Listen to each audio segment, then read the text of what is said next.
I'm a really big believer that skills can be created, passion cannot. So when people have that passion and genuinely care and, are number one proactive, I think that's half the battle won, because a lot of times it's like people are just like doing the bare minimum. And I think that's where the main issue stems from a lot of times in agency relationships and anything. But when people are proactively coming and saying, hey, sales are down, I'm ready with, this is my 5-point plan to go execute. It's like, wow, you just saved me all this time and you proactively came up with a solution. Yes, I approve, go do it. So I think that when you're like truly try to be like a stress reducer and a partner to the client, that is obviously very, very much appreciated. And, that definitely helps. Welcome to Contrary to Popular Opinion, a podcast hosted by Vujade Digital. In each episode, we bring you provocative topics and novel perspectives around leadership, business, and marketing that defy the norms because exponential growth demands unconventional thinking and visionary action. So open your mind and let's get into this week's episode. Hey everyone, Kelly McGuire, co-founder of Vujade Digital. Excited to talk to today's guest. Hey everybody, this is Todd, Kelly's partner in crime here at Vujade Digital, and I'm super excited to have our guest on the show today. I got the fortune of interacting with Juhi Pikale back in November of last year when I tried to hire her, but she said, sorry, I've already left the country. You can't have me. And so I was like, fine, I'll find another way to engage with you later on in life. And here we are. So I'm super excited to talk to you because of your background. And your background, I think, gives you a lot of credibility and a perspective that's worth sharing to the marketing community, as you're often doing in your LinkedIn posts and certainly through other means of communications, a book and all kinds of fun stuff that you're out doing. Just for the listeners, Juhi's background is, wow, she's managed almost $1 billion in marketing budgets collectively, working for really cool brands like Fabletics, and now having her own consultancy, working with marketers and helping them be better. But I mean, the list goes on to, it seems like most of your background's been in fashion and sort of tech and in those spaces, which I think is a really interesting place to come from because there's not a lot of commingling in tech and fashion, but there is now, or there certainly wasn't when I was in the apparel industry. So you've got this really cool background. You've got a really well-qualified perspective. You've been around the big and the small, and now you're sort of coaching and consulting.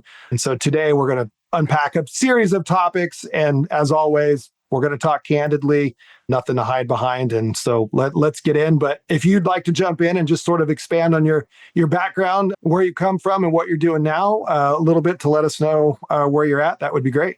Yeah, thank you so much, Todd. And thank you for having me on this podcast. I'm pretty excited because I love how it's so candid in nature. So my name's Juhi Pikale, like you said, and been in celebrity fashion for the last 10 years and always been in performance marketing. We'll talk about that a little bit more, of course. But yeah, spent a lot of money over the years and every single dollar was basically accounted for. So learned a lot there and started consulting early this year and have sort of expanded beyond celebrity fashion into a bunch of other verticals, but still in e-commerce and D2C. And that's basically, I'm learning so much more now because, it's still the same principles of marketing, but the way you market to different customer segments is different.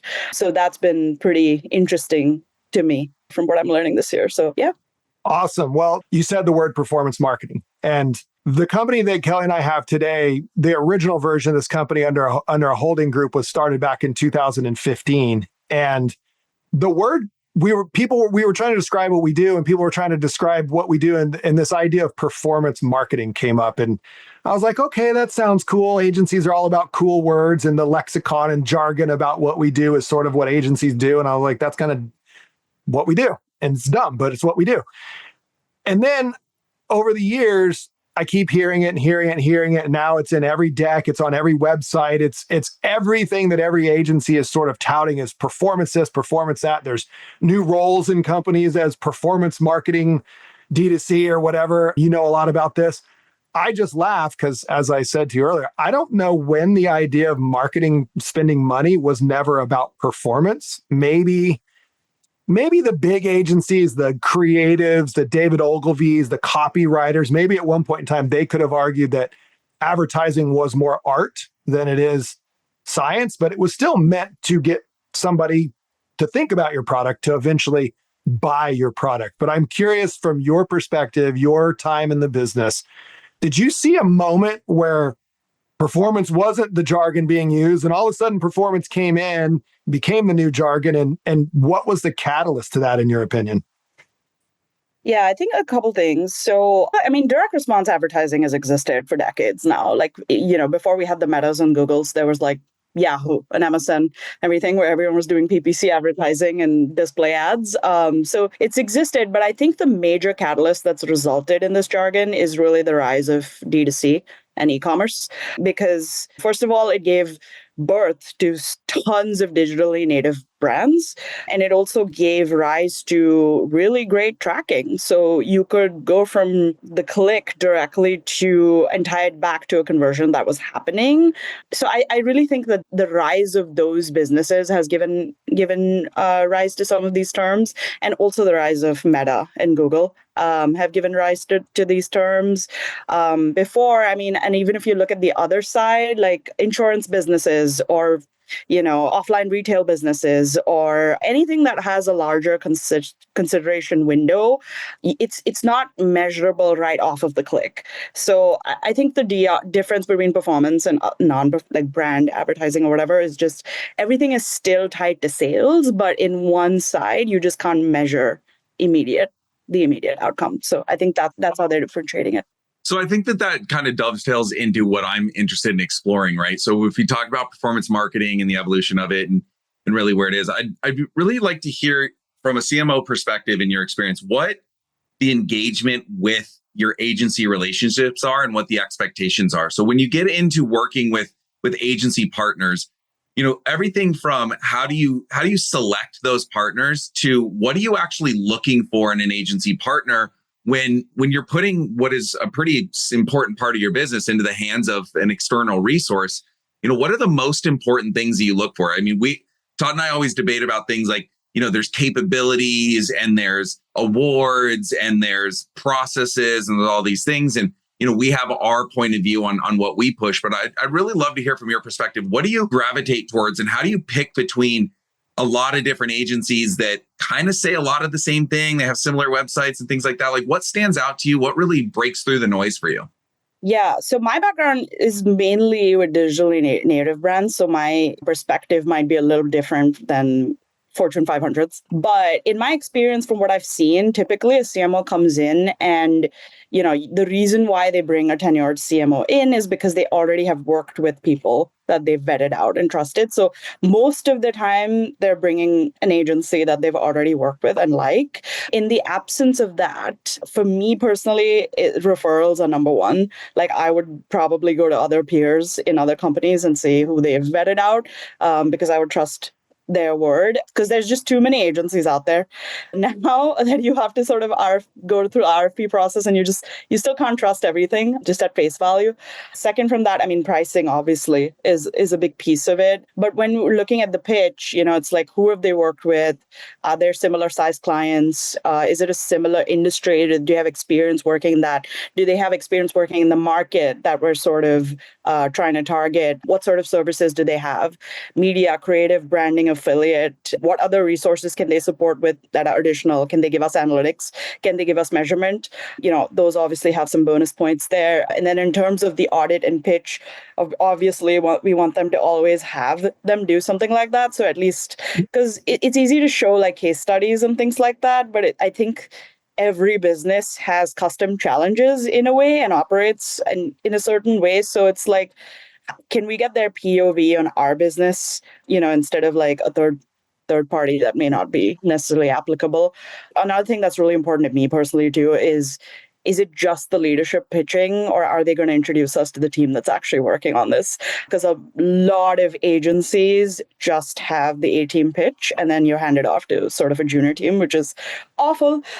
So yeah, and then another thing I like to do too is ask them to rate the accounts, like especially if they're auditing some of our digital channels or something like that, or maybe our branding or whatever it is that they're pitching for. And usually if they say that, hey, this is awful, and like we know it's like not terrible, but if they say it's awful, you need us to fix it, it's typically a red flag. And then, asking for client references and past work. And then, yeah, we all spoke about pricing. So I think those are the common things that I've seen typically. So you said something in there that I think is really interesting, and I think Todd might jump on one of the other things that jumped out at me. But I'm curious when you say, obviously, the referral and kind of bringing in that experience and those things is big. I'm curious when you talk about, one of the things we talk a lot about is size of agency and fit and where you fit in the roster, and that referral component, knowing that, yeah, maybe someone, or maybe there's been some experience there, but there's obviously a lot of turnover in agencies, a lot of movement, a lot of progress. A lot of times you mentioned a term we use all the time, the A team versus the B and the C team. A lot of times the A team's going to be on clients number 1, 2, and then everything else is below there. So how do you kind of sort through that? I mean, obviously referral is great, but is it referral of one person when it's an entire team? Are you going to get that?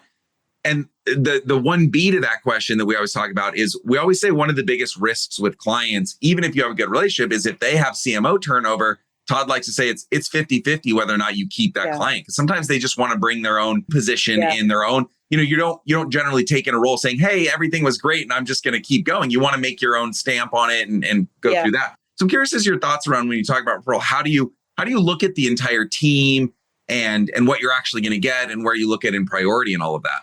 Yeah, honestly, I've seen like a few different things now. Like recently, I'm seeing more so it's like not so much finding an agency that does everything, but rather people who specialize in certain things. Because a lot of things are becoming more and more specialized. Like Amazon, for example, is highly specialized. TikTok Shop is highly specialized. You still have the shops that do Meta and Google, and there's a ton of them. TV buying is a very different skill set.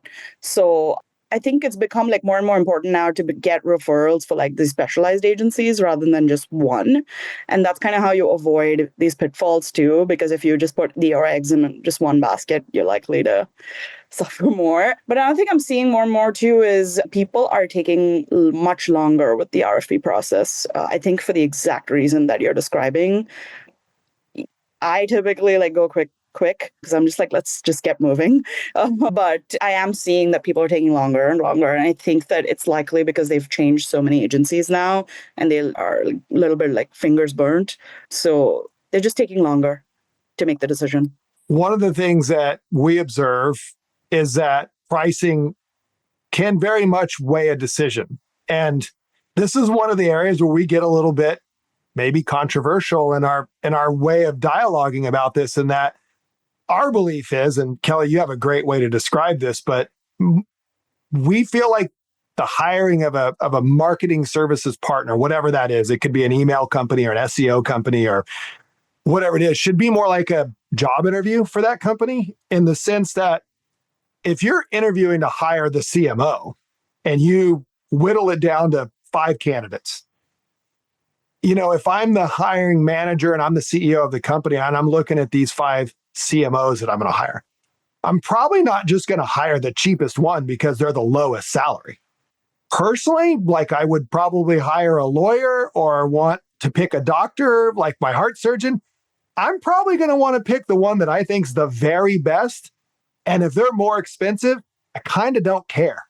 I kind of want to pick the one that's more expensive because it makes me feel like I'm getting what I pay for and that I'm probably going to get the best sort of the best of that bunch in most, I guess, in a general sense of things. But most of the time, what in our side of the business, what we're faced with is price matters, sometimes more than we think it should. And it's a procurement team or a marketing team that's just like, look, I just got to get the cheapest bid going as fast as I can because somehow that means I did my job.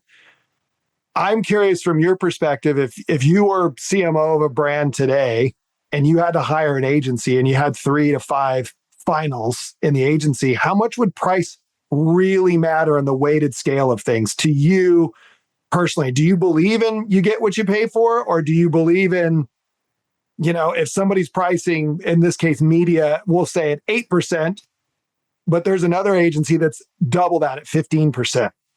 does that make you just go, there's no way I'm hiring the 15% agency? Or does it make you go, wow, what would I actually get for that? Curious. I do think it's a fine balance. Typically, businesses do have like a set budget that you can go, and you can go a little higher or lower, but you have to also think like in crunch time or something like that, they typically first will cut like external things like software as a service or agencies and things like that. And then the last resort is jobs, right? So I do think it is a fine balance for that reason. And there's also a lot of competition these days with agencies. So yeah, I think there's definitely a happy medium there, but it's really important to evaluate the work because people are afraid, like I was saying about churn. They don't want to hire an agency just for 2 months just to let it go. So that's why they're taking longer with the consideration periods to make sure that it is the right fit and it can be a long-term partner. And I think both sides should want that. I think it's really important too from the internal teams. It's so important for them to come with clarity as to what they want, because I think that's a mistake that happens in the RFP process too. If you're not communicating to the agency like exactly what you want and like past issues that you've had, how can they tell you that how they're going to do things differently? So I think it's a two-way thing. Like everyone, there just needs to be a lot of communication in place, and that's kind of how you find the right partner and fit. Kelly and I have been talking about this a lot. I really feel like the brands and the agencies don't do each other justice in that process where I feel like it's much more than just a single date. It should be a courtship. And in order to do that, it requires a lot of time and energy on both sides to give all the proper information and vet the proper information and design the proper thinking around the information that was received. Albeit I fully acknowledge that takes a lot of time on the agency side and it takes a lot of time on the client side. And maybe they just don't, the client doesn't have that ultimately and they're in the driver's seat. So it probably impacts that quite a bit. But the pitches we've been in where that's done over a lengthy period of time are generally the most thorough, quality-based sort of courtships, if you will, and generally turn out, I think, for the better for the brand that's looking for an agency. So yeah, I mean, I think this really goes into where it takes my head is we're talking about a spectrum of quality and you get what you pay for. And we've said A team, B team, and those types of things. I'd love to hear your perspective around what does constitute a good agency client relationship. I mean, if we operate from an assumption that anyone can do the work, right? Anyone you hire who's pitching you within most reason, they can log into Google, they can log into Facebook, they can run some ads. So now you're talking about if the capability to do the advertising work is there, how do you define a spectrum of good and bad and great and terrible and amongst that? So what constitutes a really good client agency relationship as the CMO? What are you looking for? What breaks through? What makes you say, hey, I never want to lose these people versus maybe I should look for somewhere else? Like, what are the things that stand out in the relationship that really matter beyond just doing the basic work of buying ads and investing dollars that way? this could also go for an in-house team, Juhi. So like if you're building an in-house team, like what is going to constitute a great D2C person that's running Meta or Google or whatever? Like I would, you have experience with this. So yeah, I mean, I'm a really big believer that skills can be created, passion cannot. So when people have that passion and genuinely care and, are number one proactive, I think that's half the battle won, because a lot of times it's like people are just like doing the bare minimum. And I think that's where the main issue stems from a lot of times in agency relationships and anything. But when people are proactively coming and saying, hey, sales are down, I'm ready with, this is my 5-point plan to go execute. It's like, wow, you just saved me all this time and you proactively came up with a solution. Yes, I approve, go do it. So I think that when you're like truly try to be like a stress reducer and a partner to the client, that is obviously very, very much appreciated. And, that definitely helps. In terms of in-house teams, I don't hire anybody ever without a test. So I think in terms of the agency, that would be exactly the audit or the pitch sort of constitutes or makes up for that. Because yes, it's important to see like the relationship piece and things like that. But yeah, you should evaluate obviously the hard skills as well. So strategy, proactivity, and like it really comes down to, I mean, you have to realize, like I used to tell my teams all the time, it's like C-suite is under so much pressure to deliver all these crazy goals. And like, there's going to be down times. Like, every company is going to have that. It's not always going to be up. But the main thing is that, are you doing everything you can at this moment to sort of tackle this? I think that is very much appreciated when you see the effort. Yeah. So one of the things that you mentioned there that I think is really interesting, again, is the pressure that the C-suite's under and the expectations around it. We've danced around this in a couple of ways. So I think that brings the next question is I'd like to get your perspective on what are your expectations on what media can achieve? Because this is a conversation that Todd and I have had a lot where media at the end of the day, it's a communication portal, right? It's being able to connect a message with a consumer in order to convey something. And that something has to be either a rock star brand, or you've had the benefit of dealing with celebrity type brands and that can get attention. But at the end of the day, it's pretty rare, at least in my opinion, that an ad or media is going to get someone from I've never heard of this to I'm willing to buy it purely because of the ad, right? You still have to have either a good product or a good price point or a creative message or a reason to believe. So how do you balance that, what you expect media to achieve versus what falls on the brand's responsibility to make sure that they're conducting the right research and building the right products and delivering what's needed for the media to actually have a chance to work?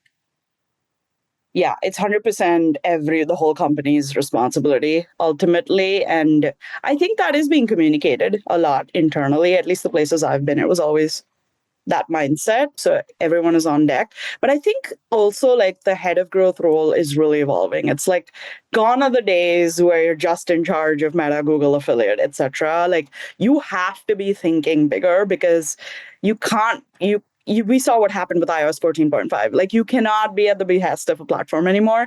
You have to be steps ahead, even with campaigns that could likely take longer to develop and have results.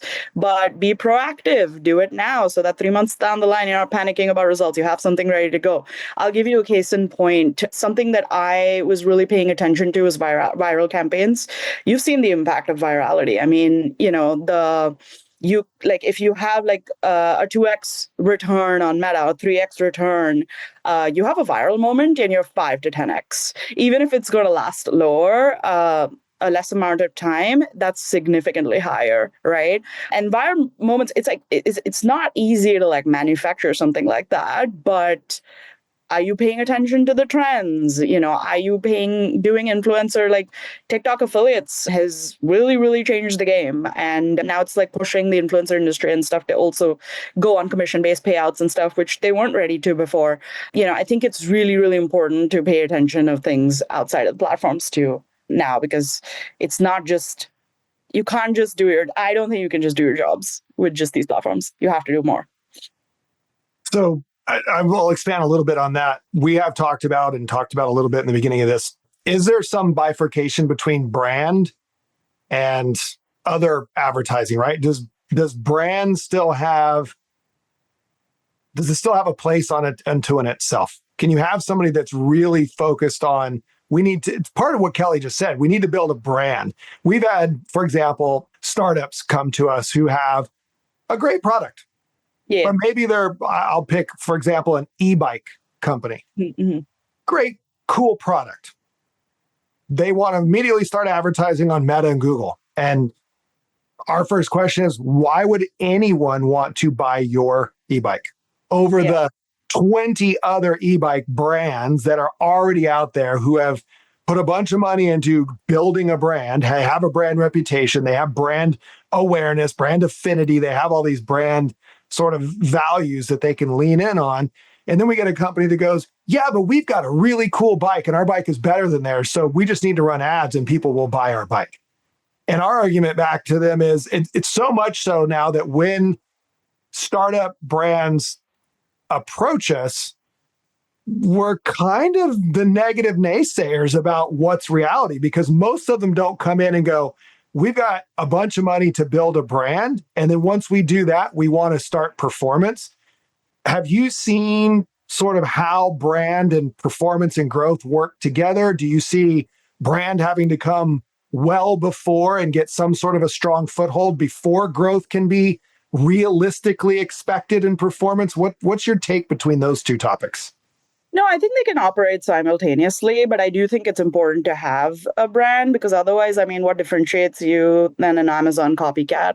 People will just go to Amazon copycat if it's just the product that you're just selling. But I think they can operate simultaneously from the brand side. I think what really helps too is like, yes, good packaging and all of these things do help for sure. It just makes things more memorable and things like that. We don't think about these things, but like, it matters. And then I think also from a PR and partnership standpoint, that helps really establish coolness and like different types of emotions, because like North Face did a collaboration with Supreme.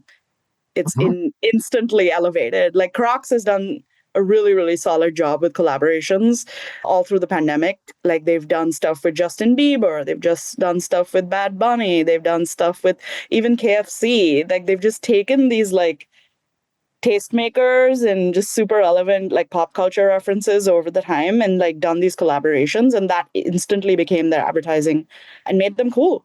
So I do think that brand from that side, partnerships, PR is like super important, and then that obviously provides a halo effect to advertising, like on the direct response side too. Another great example is Dr. Squatch. I've been following them for so long. We've just done such a phenomenal job on the licensing side. Like even when iOS 14 hit, they had the Star Wars collection going, and that naturally elevated click-through rates and things like that because everyone knows about Star Wars and is a fan. So yeah, I think it's the partnership side, the influencer side, so important these days to do that as well in tandem with ads. Yeah, I couldn't agree more. And I actually have contributed to the revenue earnings of Dr. Squatch because I decided to go try their product as a result of their advertising because I'm like it's everywhere, but it's thoughtful, it's creative, and ultimately they do a good job of communicating their value prop, which is their product is healthier. It is better for you. And so I'm a consumer because of that. So advertising works. It's a good thing that it does because that's what keeps the internet free. Anyway, I love their products. So thanks for bringing them up. Okay. So Juhi, there's always the big question of agency or in-house. And that's, every magazine, Ad Age has been writing about this. It's been a challenge for marketers. I know you've had the fortune of sort of seeing both sides of that coin. What's your perspective on that? Do brands, how do they pull it in-house? Is it worth it? Can they get the experience and the talent? Can they keep it? Do agencies have more depth of experience because they work on so many other different things? And is that a benefit? Do you have a preference?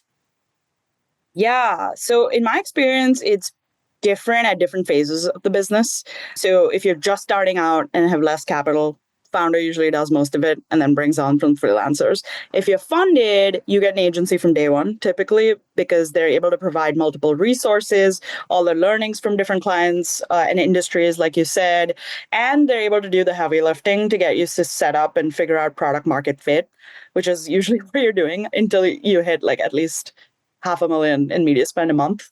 Once you reach about 20 million in media spend annually, agency fees, that's when I see agency fees become really steep and substantial, especially if you're paying percent spend. And that's when, people start realizing, oh, there's some room to gain some savings in OpEx by taking this in-house. So at this point, they've figured out product market fit and they've scaled. So they're just like, okay, this agency we sort of figured out like the formula now, and now we're taking it to the next level. So let's save the money, let's take it in-house, and then sort of have the team integrated with us. At a mid-size level, my preference is always in-house teams, given they're integrated into the org, there's less coordination, there's cost savings, and you can move quickly on things. Unless there's a specialization. So, like the in-house team may not be experts in Amazon. Amazon's a completely different beast. TV advertising, the best rates come from agencies because they can buy economies at scale. So if there's a specialization, then yes, continue to have an agency.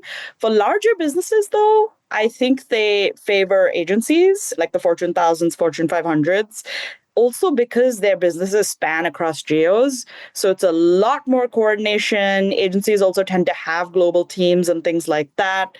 So it's just easier, I think, because there's so much coordination involved to have an agency that can support all the initiatives.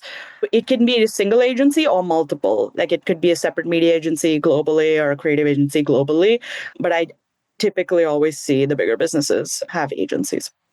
So there's like this middle ground where you're too small to you're so small you got to do it yourself, and then you kind of grow a little bit. You're like, now I can afford an agency, and then you get to a point where you're like, hey, we know what we're doing. We could save some money, and then you get too big, and you're like, we can't do it all. So now we need an agency again. So you see that middle ground there. Yeah, but I think that the agencies really are going to succeed now on if you really nail in and to get specialized in something too, because nobody can be the best at everything. There's just too many things now.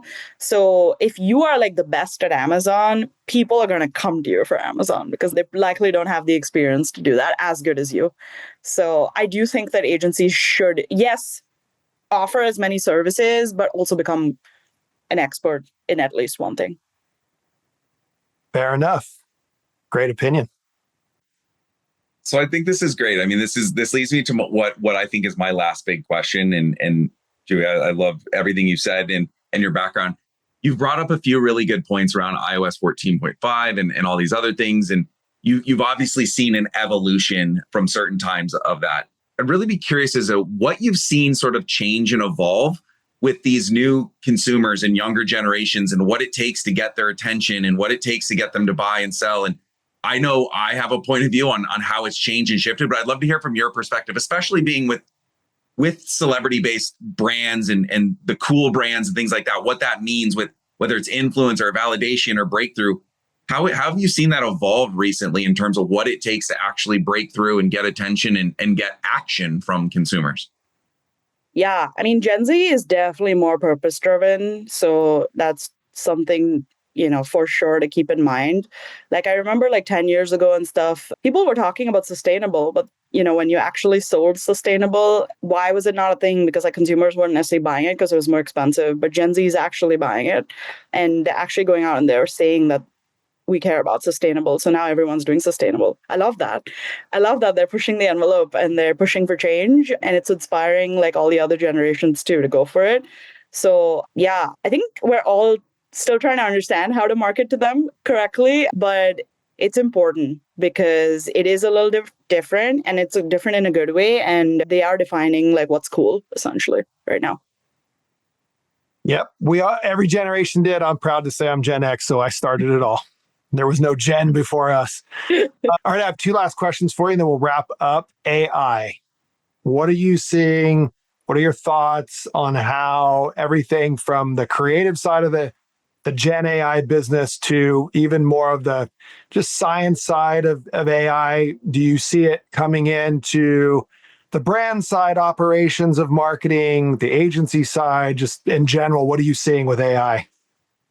Yeah, I think it's more so. I mean, it's continuously developing for sure. What I'm particularly seeing is the people, it's not so much as to like complete replacement of job, but more so like the people who are learning it are definitely getting like, they're definitely seeked out and things like that. Like there is a highly paid job called prompt engineer out there. So the people who are taking the time and effort to learn these tools are definitely like revered now. And I think that is the way to go. Like I saw a meme once that said, AI won't replace you. Someone who uses AI will. Yeah. So I do think it's really important for everyone to like play with it and stuff. I'm seeing a lot of people using it in their day to day.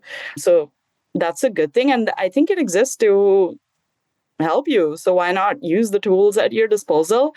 From the creative perspective, what I'm seeing is it's great for execution. Like you could save time and things like that using it, but it's not in a place where it can do strategy by itself. That's my opinion. But, like even with like writing a screenplay or like a thing, like it's just the quality is not fully there yet where I feel like, oh, this is going to be like a number one campaign or whatever. But if a creative director comes up with a really solid idea and then uses it for like storyboards and like reference points and mood boards and all of that, it's great. Like it's going to save that person so much time to go execute all of that. But the idea, the core idea is still theirs. So I think that's where it is at right now. Yeah, that's been our experience with it in our services-based business, where it has aided and helped in ideation, thinking, creativity, but it has by no means created any workflow efficiency for the most part. It's actually created more work where we have to train ourselves to learn and become educated on new tools and technology, which takes time. And then, the human labor side of that is now go use that tool. You have more tools to use.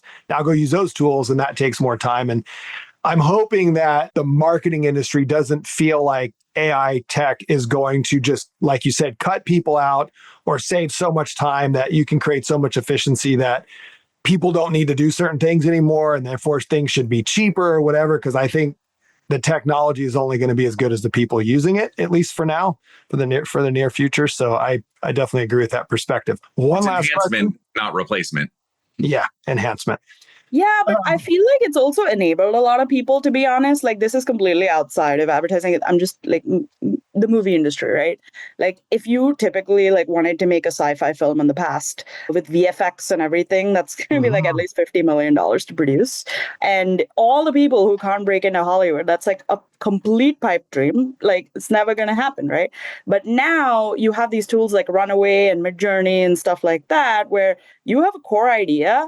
You can get it visualized using these tools from your basement, and boom, now you have a Bible right there. And, in the future, you could be sitting and actually making the full film with that. I mean, it would still be your idea, your script, all of it, but it would execute all those VFX and things like that, which cost millions. And we'd be seeing a lot of that content releasing. So I feel like it's going to give so much opportunity too. That going to create a lot of extra noise to break through, though? I look at both sides of the coin. Yeah, there's going to be a lot of crap too. When is the first movie I'm going to watch that I won't know is AI produced? I wonder. It'll happen in my lifetime. All right, last question I ask everyone, including Kelly, but I'm just going to ask you this time. What was the last advertisement you recall seeing? I actually thought the one I photographed yesterday was Gymshark's.